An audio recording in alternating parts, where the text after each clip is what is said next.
Hello, hello, hello, and welcome to today's episode of Her Version. This podcast is dedicated to sharing stories of struggle and triumph, a platform that allows individuals to tell their truth in order to inspire and uplift others. For those of you that are new to this podcast and like content like this, make sure you hit the subscribe button, follow, like, and share. I am your host, Sabrina Victoria. Let's jump right in.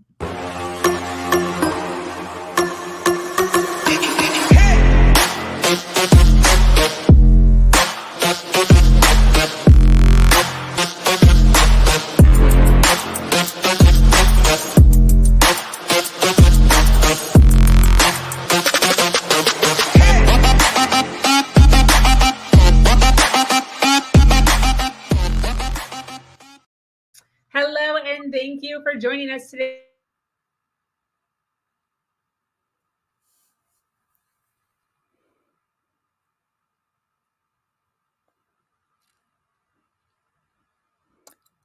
Sabrina, you may have with frozen. an amazing woman named Kellie Syfan. Over the course of her journey, Kellie has proven over and over again that your past does not define your future and that you can use your past to help others. I am excited to learn more about Kellie, her journey, and all the awesome things she is doing now in the world of children and young adults. Welcome, Kellie. How are you today? Hello. Thank you so much for having me. I am elated to be here. I think we're going to have a great time. Yes, thank you. I appreciate you taking some time out of your day to sit down and chat with me. I know you're hanging out in North Carolina today. That I am. Awesome. How is your Wednesday? It's going great so far. I live on a farm with my husband, and we have had the cutest little duck napping party, all ducks and geese all across the front porch. And it's been super cute. Oh my gosh. Do you take pictures of this for all the social media to see? I did for a really long time, and then social media became less than a healthy place for me, which happens, Okay. And I've sort of taken a pause on it for a little bit, but man, I've got the collection for whenever I'm ready to start up again. I love it. I love it. My fiance and I are on TikTok. We love TikTok, and our feed is half like personal development and how to be a better person, and half just cute little animal videos of like monkeys and ducks and cats and dogs. It's just so adorable. So one of our love languages is just sending TikToks to each other. Oh, I love that. Absolutely. Well, I'm so happy to have you here. You're doing such awesome things in your world, and I'm excited to kind of dive in and learn all of the things. But what I'd like to kind of start out with is just a simple question, just to kind of get an idea of, who you are, where you're from, where you've been, and a little bit about your backstory. And that is, what's one of the greatest challenges you've had in your life, and what did you learn from that challenge? Certainly. I think there's a number of different directions that I could take this question. But if we go to like the first really big one that I recognized as, wow, I've really kind of chosen something here that may be a little bit more challenging than I realized. So I grew up in a very progressive area on the West Coast of the United States. And then I decided to go to the most conservative part of Texas for my university. And I was so excited. There was some family legacy there. I was going to be near some family. I was going to be able to get involved in agriculture in different ways that I wasn't able to before. But I did not recognize how naive I was to culture shock within my own country. Wow. And even after experiences as a child. For example, after 9/11, my dad happened to have some business in another country. And I can tell you, America was not super popular in that moment. And as a middle schooler, going to another country where your accent kind of tells exactly who you are immediately. And people are very interested even to tell a child what they feel about, the greater geopolitics and how it's your fault for that. I thought that I had some idea, but then, that second big transition into university, holy moly, that was a culture shock. And I'm so glad for it because it opened my eyes to a lot of the places I was blind to. Wow. Definitely. So to continue with the story regarding the culture shock from where you were to Texas, what did that look like? So what it looked like Or was for that me. to Texas? Where was that? I just assumed it was Oh Texas. yeah, it was Okay. Texas. Yep, it was Texas University. Texas A&M. Holy smokes, I'm gonna get some flack for that. The schools are very much warring parties, but Texas A&M in College Station. And I remember the first thing that hit was I never used y'all. It's a Southern term. It's just something I had never used. I was always saying you guys. And I had sort of have a mix of accents now, but at that point I had like a central Southern California accent. And so I talked to people and they'd look at me and just sort of shake their head and walk away. And I was like, what am I doing? You know, 'cause I just sort of had that, like when I listen to videos of myself now, I go, oh my goodness, I sound like a Kardashian or something. And I just annoy myself and I go, holy smokes. I wonder what it was immediately. You know, that age is already such a funny age for trying to figure out who you are, and then adding that little piece in. Or you know, I'll tell you, when I realized that I was a little out of place, I was sitting at a bench with a gentleman who was from somewhere up north on the East Coast, and an ant came crawling up. And I went, does that ant bite? Because I wasn't sure. I was new to ants that could hurt you. And he goes, I don't know. Does that ant bite? We both just got up and went inside. We're like, we don't know. Is this one going to hurt? Is it a fire ant? Is it something else? We just don't know. It ended up, it was just a little black ant, but Yeah. just a funny little moment of, holy smokes, this is totally new in every way I can imagine. What was the biggest one? The biggest thing, like the biggest difference? Food was a big difference for sure. The way that, like, I had never seen a Chick-fil-A. I asked my friends if they want to go to the Chick-fil-A, and they were very confused. I'd never seen biscuits and gravy. Just very classic foods go to different parts of the United States. And walking in and being like, well, food is food. No, it's not. It's very different. And the way you eat it is different. And what you call certain ingredients, like I would call it a stick of butter, and at home in California, it's a tube of butter in Texas. And I definitely made a fool of myself when somebody said, look for the tube of butter. And I was like, I'm looking for a tube, not seeing a tube. Just like, you've never seen butter before? No, we just call it something different. Too funny. How long did you stay there for? I was there for, I think, between 7 and 10 years. Got it. So you stayed there a little bit after college? I did. I did my undergrad there. I did my master's there. And then I worked for a while there. Nice. What was your specialty? So for my undergrad, I was originally going, man, I'm going to do medicine. It's going to be great, veterinary. Then I got into physics. And physics was not my jam. I had this wonderful, super sweet teacher who was learning, as I was learning physics, he was certainly getting more fluent with English. And bless him, he one day goes, well, the force goes this way, the force goes this way, the force goes this way. Understand? Okay. And I went, no, I'm out. I'm out. I can't do this. And so I went, what really is calling my heart if it's not going to be this? And I got into a situation where you could create your own undergraduate degree. And I did a entrepreneur's degree is the way that we described it as I put it together.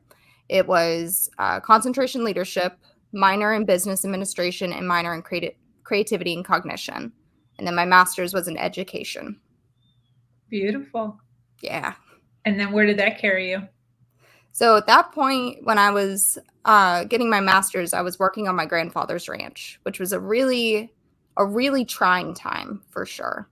It was a time where someone I cared about deeply had just been in a terrible accident the year before or so, and had some pretty major long-term medical conditions because of that.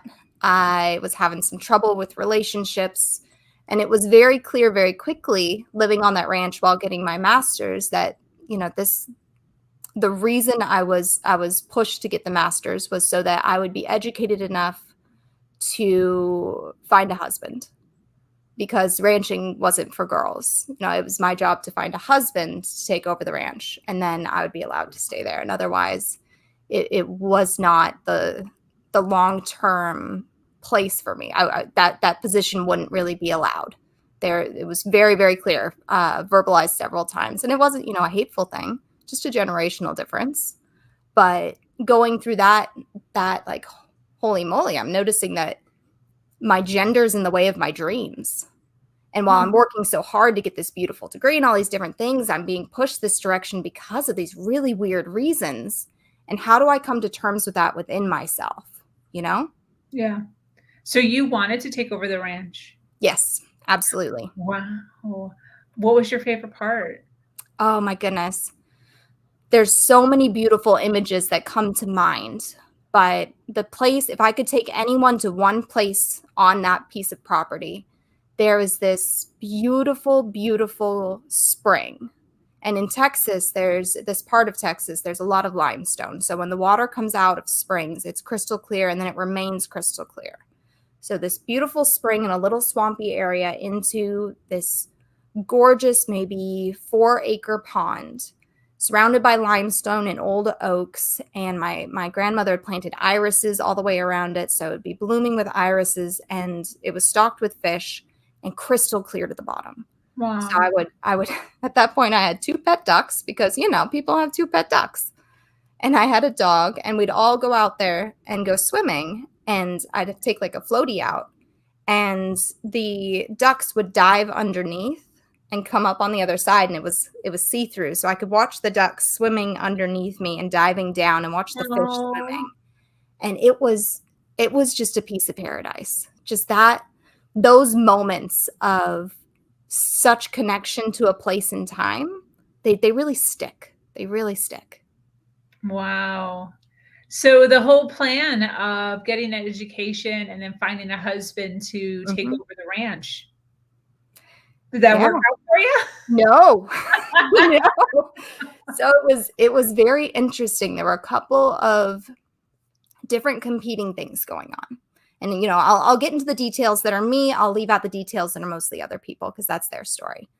But there was the push from my grandparents for, this is the right thing to do. They were genuinely trying to care for me in that moment, to show their love and go, no, you need to have a husband. You can't do this. This is not possible for you to do.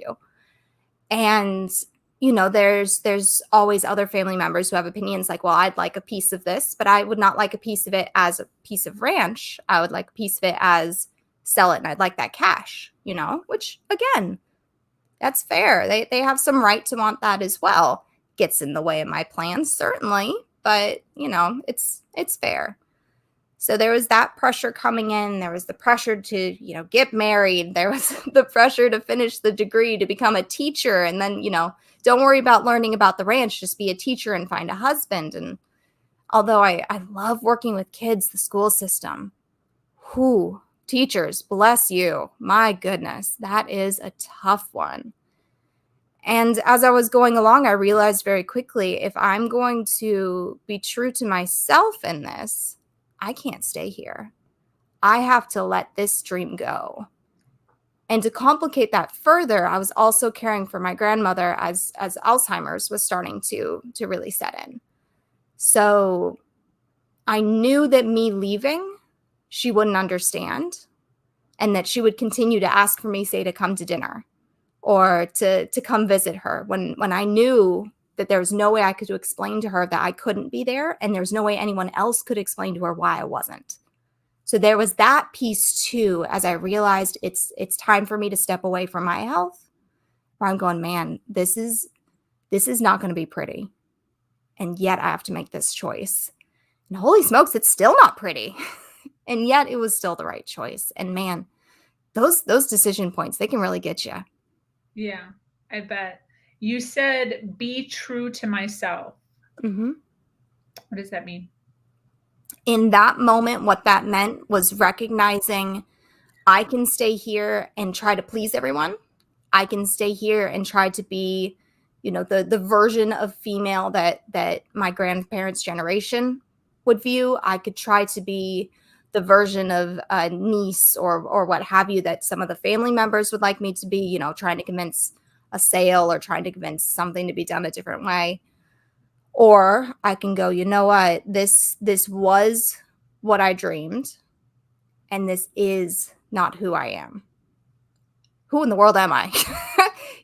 So really being true to myself was going, I know it's not this, but I'm going to just spend some time to figure out what it is. And I know, as much as it breaks my heart, I can't do that here. That's kind of a pivot. A lot of times people get a little nervous about stuff like that. I was very lucky to have some wonderful friends who, when I went, holy smokes, I'm in too deep. I really need help. I need to get physically out of this place. This is no longer a safe place for me to be for a couple of reasons. I need to be out now, and I need a place to go. I had 3 or 4 friends that just went, we got you. And they were fantastic. Just a couple came and were able to help me move out. A couple came and were able to give me a place to go for a little while, just to sort of take that step back, but have that bit of support needed in order to do so safely. Yeah, makes sense. Where'd you end up? So I ended up back in College Station. So I had my master's degree. I started working at an auto parts store. I was delivering car parts, as people do with a master's, delivering car parts and going to car shows to like hold trophies in delightful outfits. It was a very like, you know what, this is what I have the capacity to do right now. Like I interviewed at a number of places and went, I just need something that's I can just show up every day. And that's enough. You know? I totally get that. I've been through phases of my life with that also, where I kind of call it like zombie work. Yes. You just kind of like show up. There's no mental anguish during, and nothing you're bringing home. It's just easy. Yep. Totally get that. Where'd you go from there? So while I was there, I got into roller derby, and that was fantastic because it really gave me a community. But I recognized again very quickly, I went back to my college, town, and a lot of the things that were there that were in that like funny, I'm just starting to learn who I am as an adult when I transitioned from home to school were still kind of there. So I couldn't it wasn't enough of a step away for me to go, okay, I need that next big shift. I need that, just like I had from the West Coast to Texas. I need another big shift to be able to find myself again. Mm-hmm. So from there, I went, goodness gracious, do I have to move home? Like, what am I going to do with myself? I just need to find, another job in another place. And I started applying to different farms and ranches because I knew I had those skills. And I ended up getting in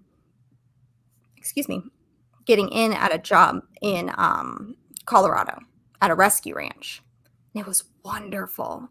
It was such a cool place. There was a couple hundred horses. There were goats and let's see what else was there. Chickens and ducks, and all sorts of things. I was able to live on site. I was able to have my dog there, and I had rescued a couple horses from the ranch when I left there. I had them with me, and it was so cool. And as it goes, if you pretend that just the place is the problem, believe it or not, everything else comes with you. So all the things that I ran from ran with me.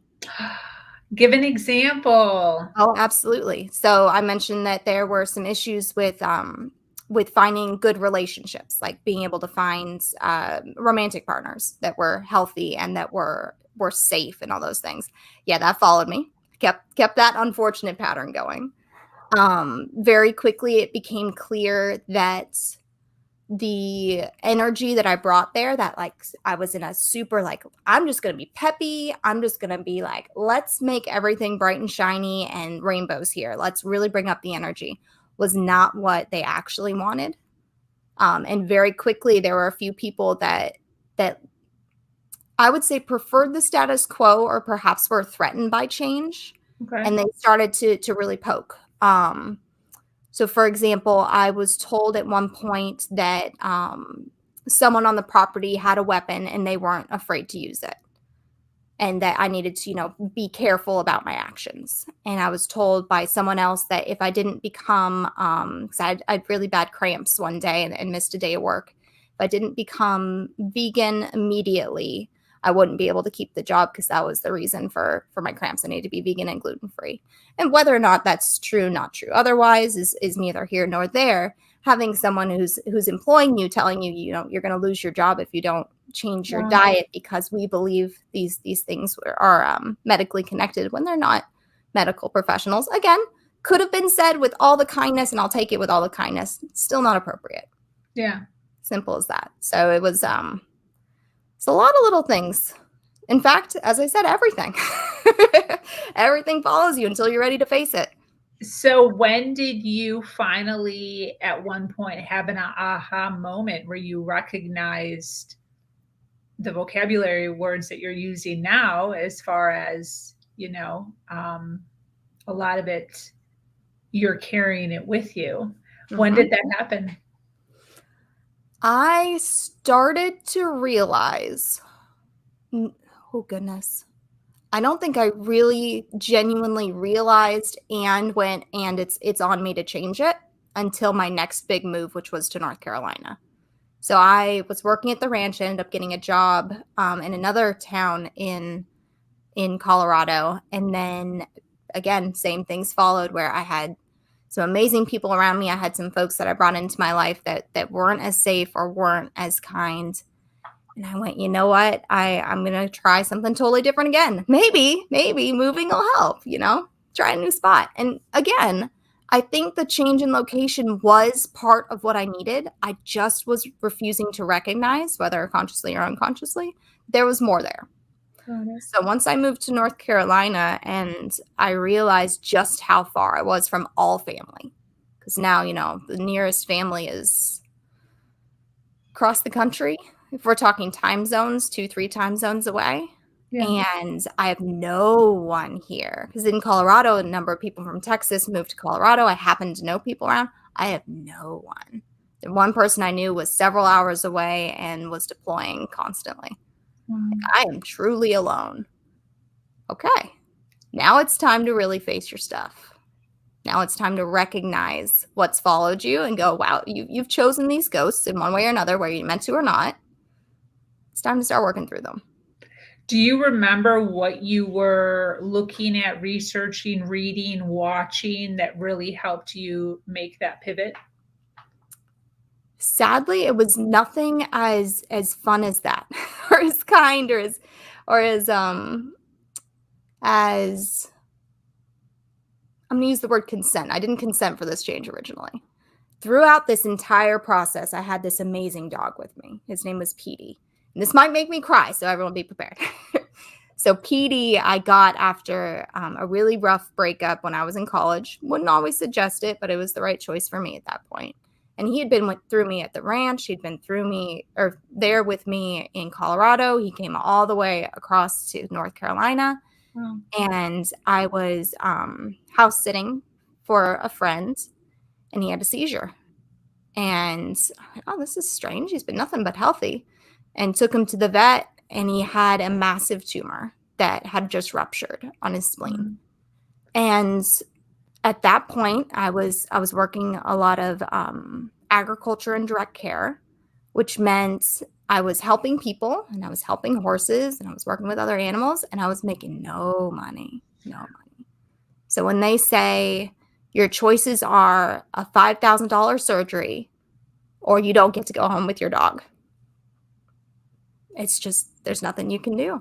Wow. It was in losing that piece of support, the one consistent, big, consistent positive all the way through, that I went, holy moly, I got to change everything. Like, I always had, everything's fine. Petey's here. I always got Petey. It's going to be great. Not anymore. I had to watch every piece of support fall apart. Like, this is a person that's really good in my life. No, that's kind of a codependent relationship. Shoot, I really need to work on that. Okay, that's sort of fallen apart. Doesn't mean it's gone, but I got to work on it. It's no longer the support it needs to be. Got my dog. Nope, that's sort of fallen apart. I've got this place with friends. Nope, that's sort of fallen. Every little piece of support had to be pulled before I went, holy moly, I can't pretend anymore. Was that a 1 week process, a month process, a year process? I mean, obviously it's continuing, certainly. But I would say the week after was where, because I leaned into some people that were genuinely had been with me, like as far as friends go. I'd known me for years. One flew in from Texas and stayed with me for 2 days. And she's the same one that helped me move off the ranch. And I went, okay, this is what true friendship is. This is what, we had done so much for each other throughout the years. And when we started counting the back and forths, we went, okay, this is what, I started to go, this is what I could model true friendship off of. This is what I can model a good, healthy relationship off of. This is what I can model good communication off of. Okay, I'll focus in on this. Yeah. And then a couple others didn't do quite as well.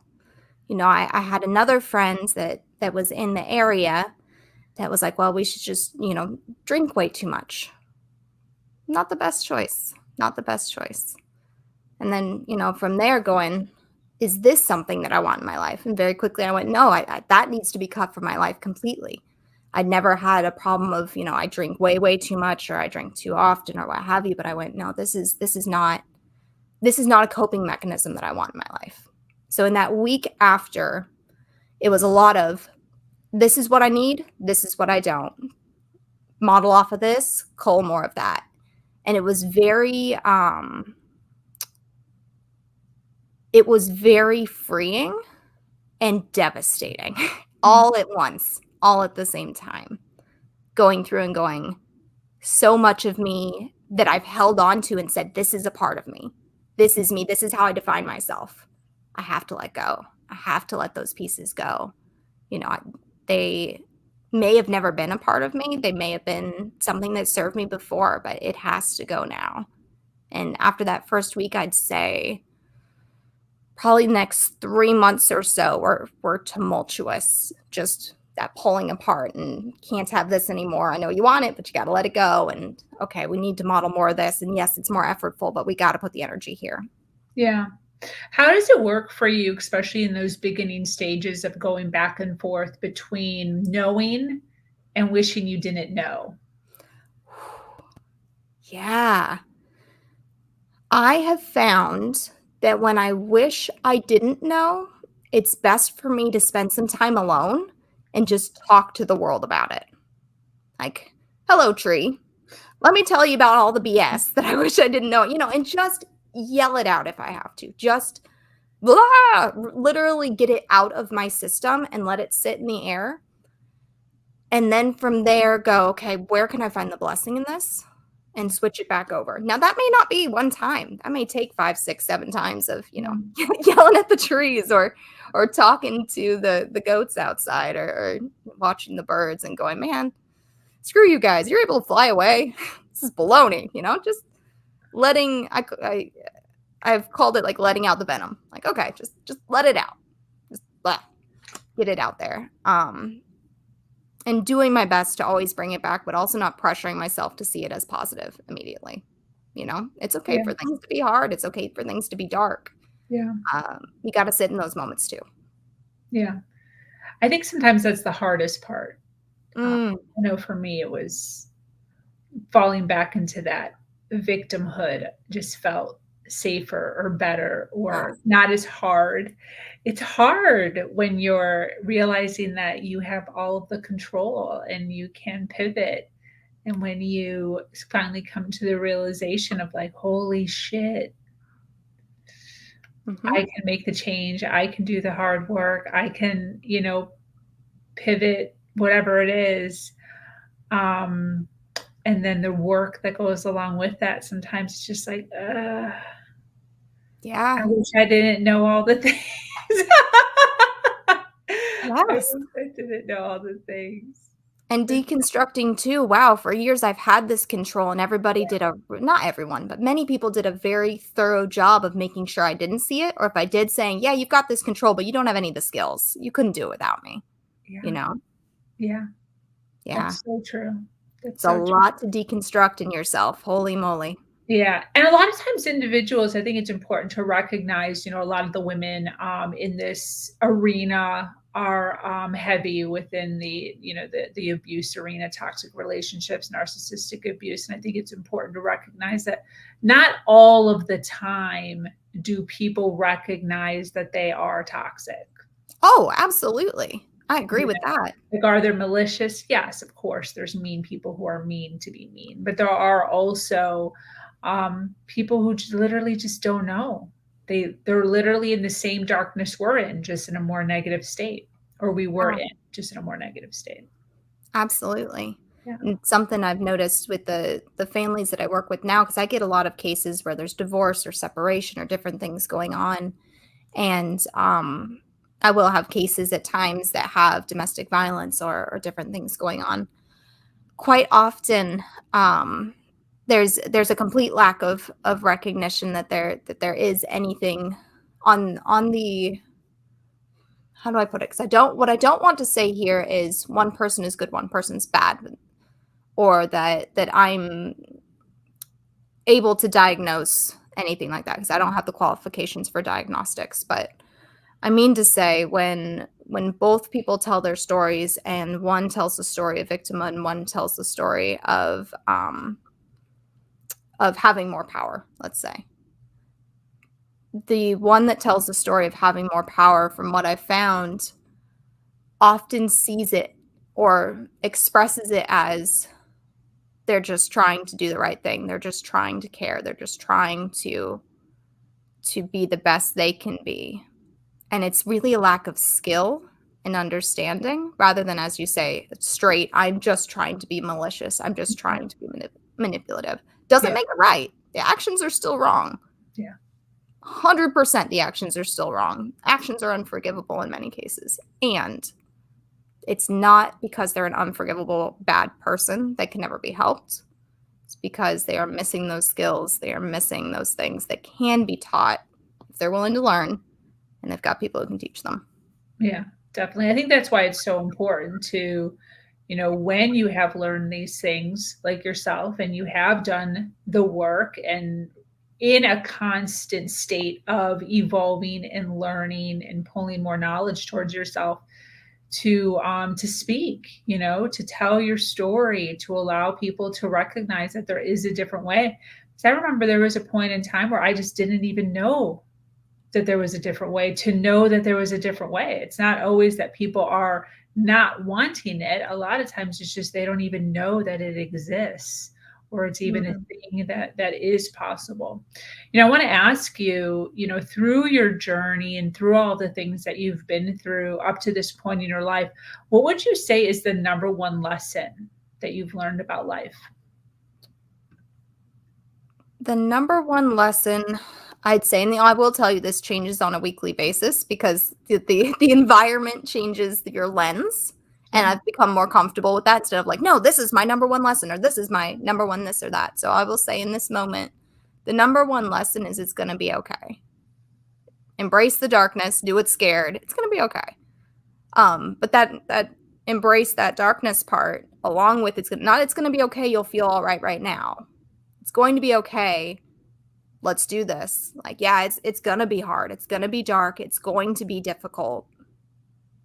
But it will be okay.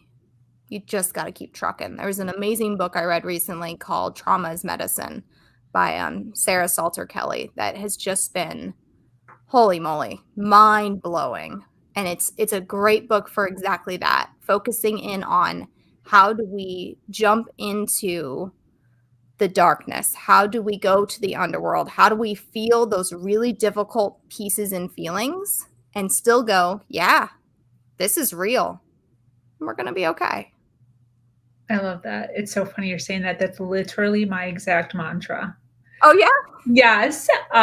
When probably now for 15 years. So at the end of all of my podcasts, when they're like, any closing thoughts or any words of, it's always, everything's going to be okay.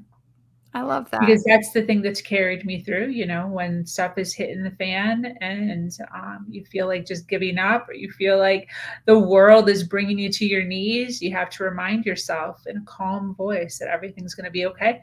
We've gone through so much, some of us have gone through so much, and we're still here. We're still alive. Yeah. Everything's okay. And it's going to be okay again. I love that. I've never met somebody with that same one. I want to ask you about this Trauma is Medicine. Did you read the whole book?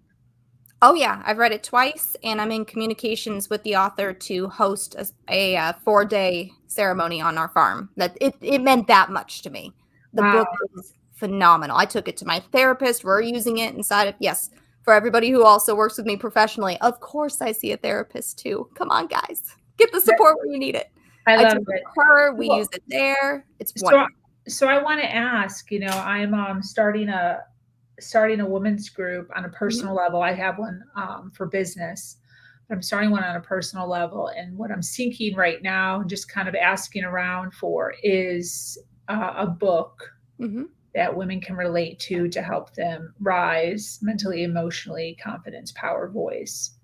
But I'm looking for a book that does not involve a spiritual aspect to it or God. Mm. Does Mhm. this have that? Does this have a So this has a little it's part talking about her mother's murder and how she worked through that, and then she specifically does go through a lot of spiritual aspects.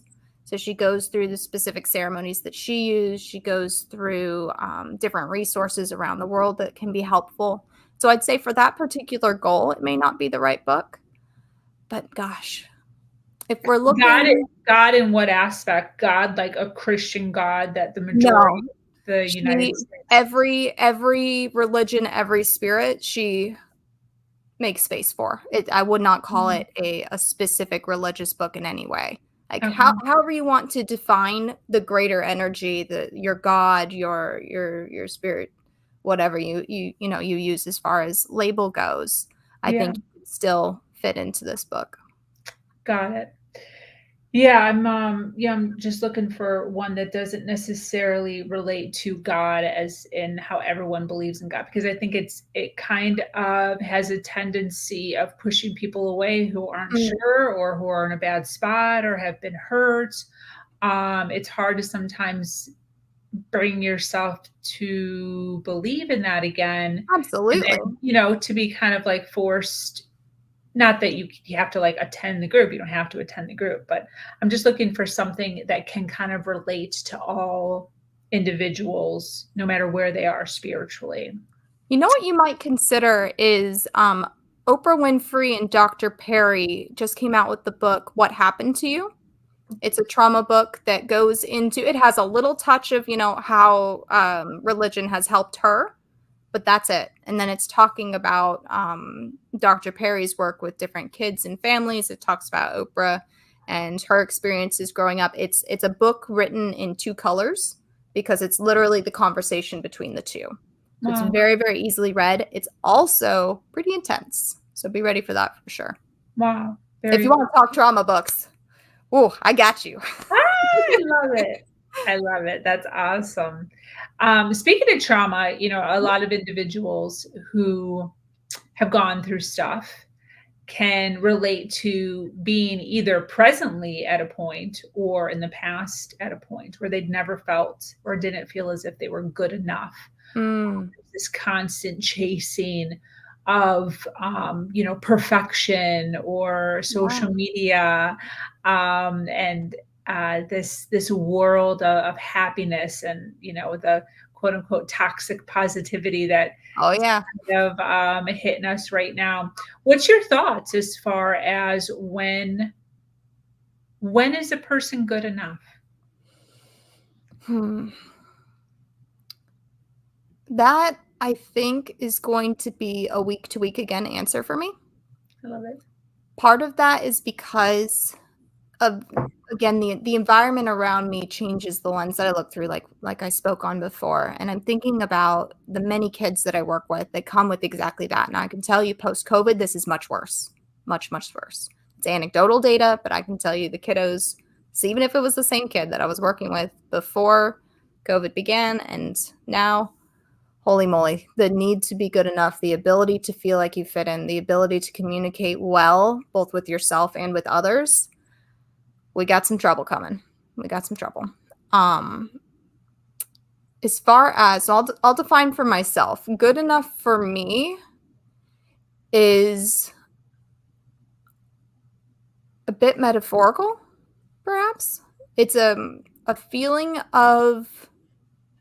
contentment that matches the feeling of floating on that pond at the ranch. Oh, You know, that if I can have that level of, this is just good, that's good enough for me. You know, it doesn't have to be fancy, it doesn't have to be constant. It's just, if I can just touch that and know that it's there. yeah. Whether it's I'm touching the memory, whether in this moment I'm feeling that, whether I can sit quietly with myself and touch that feeling, that's good enough for me.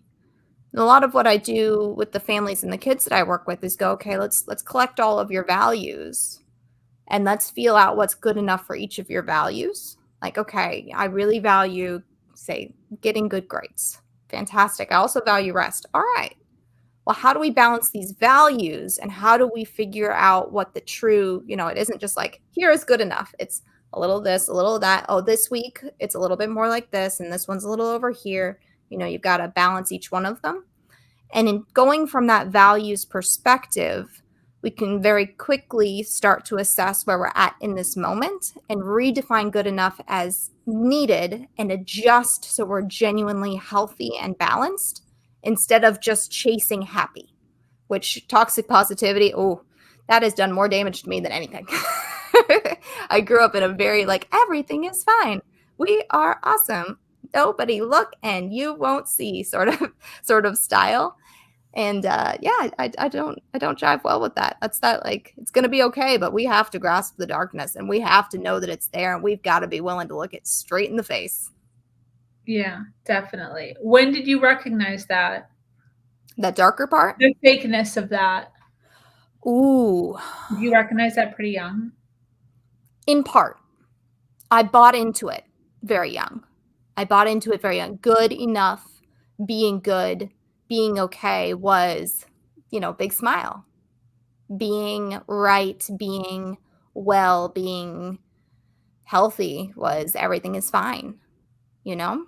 So it was a long time of buying into that system and, man, investing everything into that system of everything is fine, don't worry about it, you know. I'm great, everything's good, you know, I don't need anything.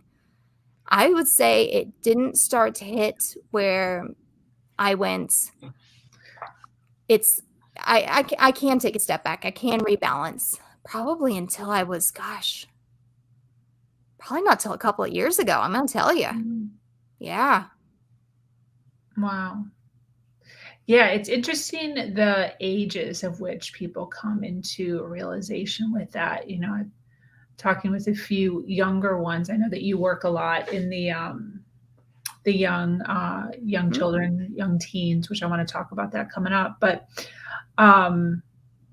it's interesting how self-aware some young ones are, where I have conversations and I'm like, wow, like I was not that smart. Young, like I didn't necessarily see that, but I've had, you know, handfuls of conversations with, you know, 14, 15, 17-year-olds where they're looking around and they're like, yeah, this is all fake. You know, what my parents doing is fake. How they are here and how they are here are two totally different people. Oh, yeah. And they can see that. And I often wonder, you know, what the ramifications are for them growing up as far as thinking that that's the way that it's supposed to be, that it is supposed to be toned. And, you know, the fact that yes, and no, you know, there's differences between drastic, you know, silliness. We're like, hey, when people are over, don't put your feet on the table. But when nobody's here, that's okay. And then also, you know, when nobody's here, we scream and yell at each other like crazy people. And then when people aren't here, and then when people are here, you know, we act civilized and kind and use please and thank yous. So yeah, I agree with you as far as it's going to be interesting kind of seeing as more and more people are kind of bumping into this world of learning how to communicate better, learning about our feelings, doing inner child work, linking up with therapists or individuals who specialize in trauma. It's going to be interesting kind of seeing the divide. Absolutely. And then you start to get into things like, Wow, I saw a comment that you wrote online. Would you ever say that in person? Goodness, no. Yeah. You know, we get into the metaverse and we get into all the different technological things that have affected how we communicate with other people, depending on, is it IRL in real life or is it in this technological space? And as those things start to meld, which is going to win out, our more civilized version or our more technological sort of laissez-faire, let's go for it and there's no consequences version. Goodness gracious, I hope it's the humanity that wins. Yes, yes. So I want to dive in before we close up here. I want to dive into, what you do, Sure. your company, and all of the awesome goodness that you're given to the young world right now in order to impact the generations coming. Absolutely. So I own a company called Applied Behavioral Happiness. I'm a behavior analyst. My big focus is on consent-filled behavior change. So changing behavior while protecting the spirit. How do we help kids and parents work together to choose goals and then help them meet those goals and reach those different levels that they want to be at? Parents often call me if they're seeing everything from like whining to I've had a couple of kiddos that have stolen cars. Pretty big swath. Yeah. And I'll tell you, my favorite cases are my phobia cases. I've got, I went through a needle phobia myself when I was a kid. There was a situation where they ended up holding me down to get a shot. I don't remember it. I had a dream about it about a decade later and went to my parents, went, man, I had this terrible nightmare. And they went, by the way, like, what? You mean I've had this terrible phobia, like willing to jump out of a second-story building phobia?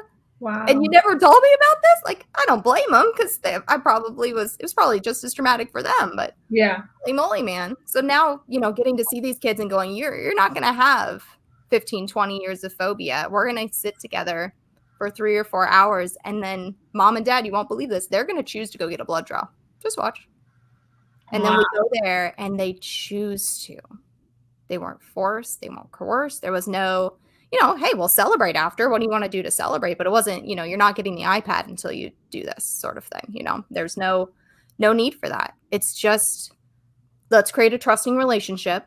You'll never be forced. How can I support you? Yeah, we have to do this at some point, but let me just support you there. I've got a big picture on my wall that says support, don't force at the office. And I really, truly believe that if we create the relationship, create the space, give the support, the changes will be made and they will be chosen. And if they're chosen, they're going to stick. You don't need a lot of the other punishments or rewards or anything else.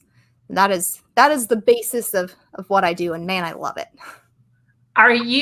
Can that be related to like raising children in general? Absolutely.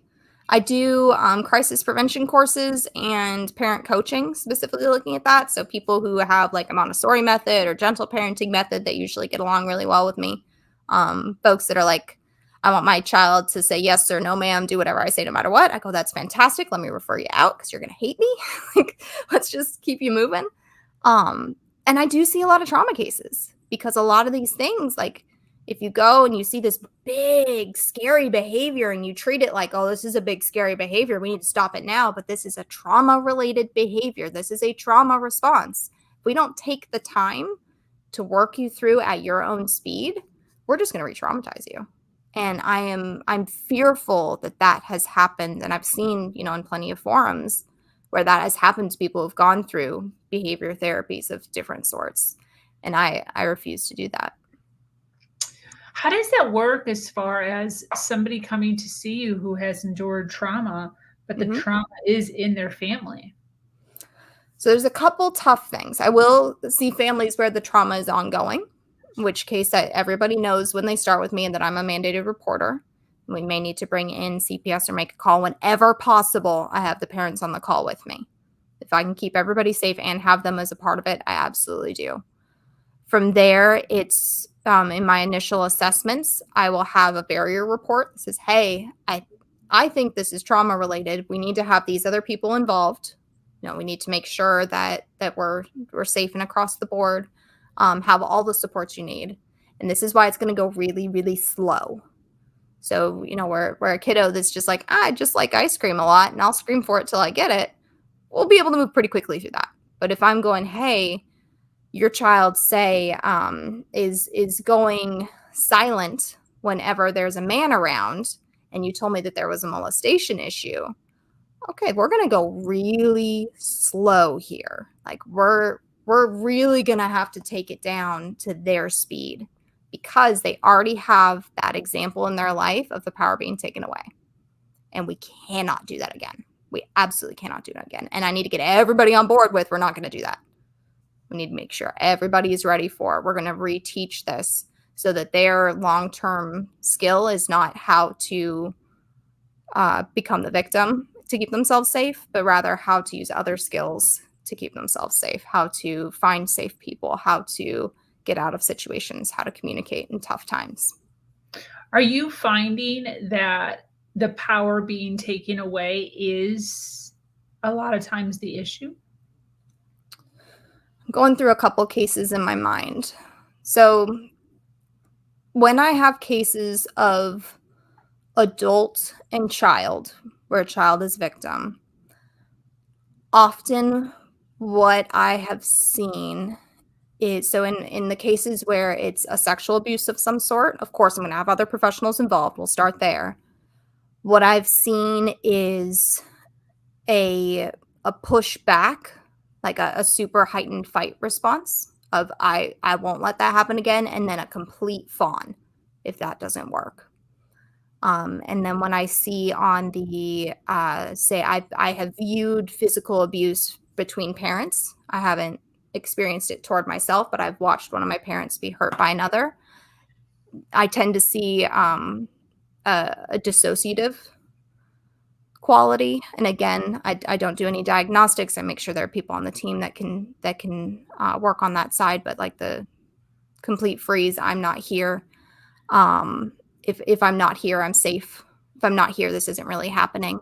So in that moment, I wouldn't say that it's a person trying to take power, but rather the power being given away in order, and not, like not a bad kid. Oh my gosh, I can't believe you gave the power away, but rather this was the only way you could survive. How incredibly adaptive, and I'm so sorry, sort of situation. And then when I've got between kids, so bullying, sexual trauma between kids, different things like that, it usually, from the cases that I've had, isn't a power dynamics thing as much as, from bullying for sure, but on the sexual trauma side, when I have between kids, it can be some misunderstanding. It can be some this happened to me, and so I don't fully understand appropriateness, and I'm going to do it to the next person because it's, this is just what people do.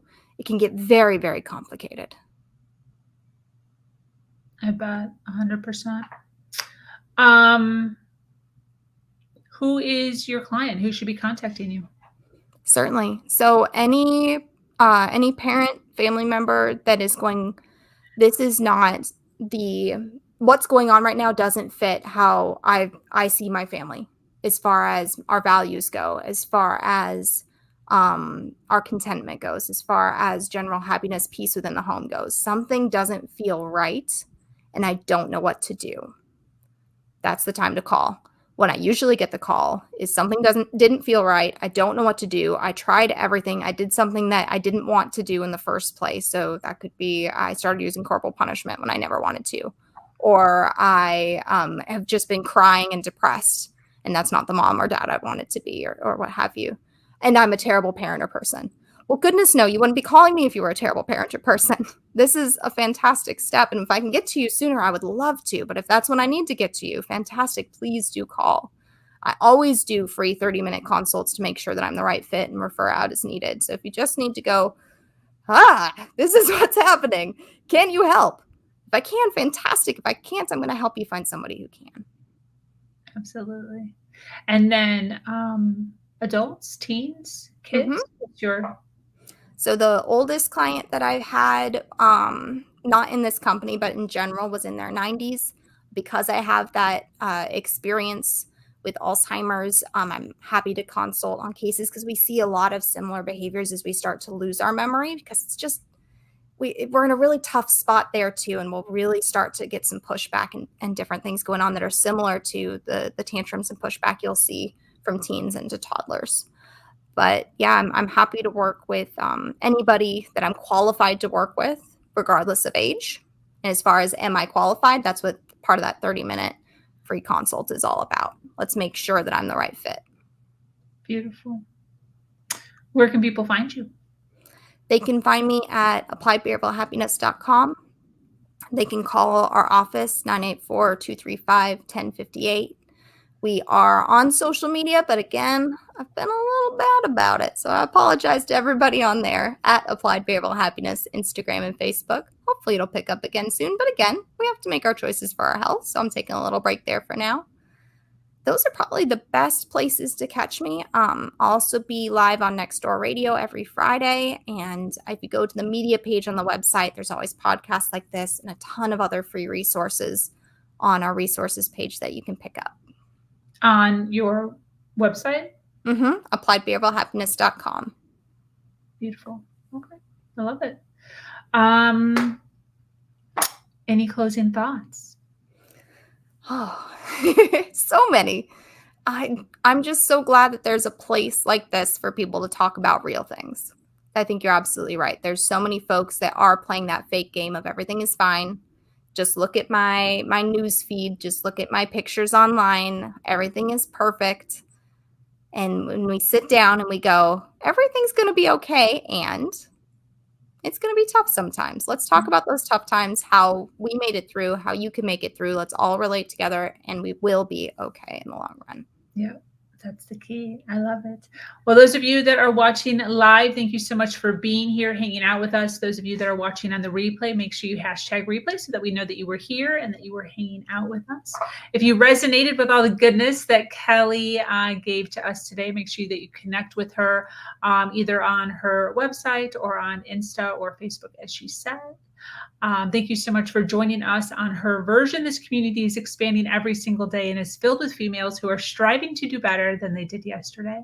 For those of you that are new to this podcast and like content like this, make sure you hit that subscribe button, follow, like, and share. If you have an amazing story to share of struggle to triumph, make sure to reach out to me.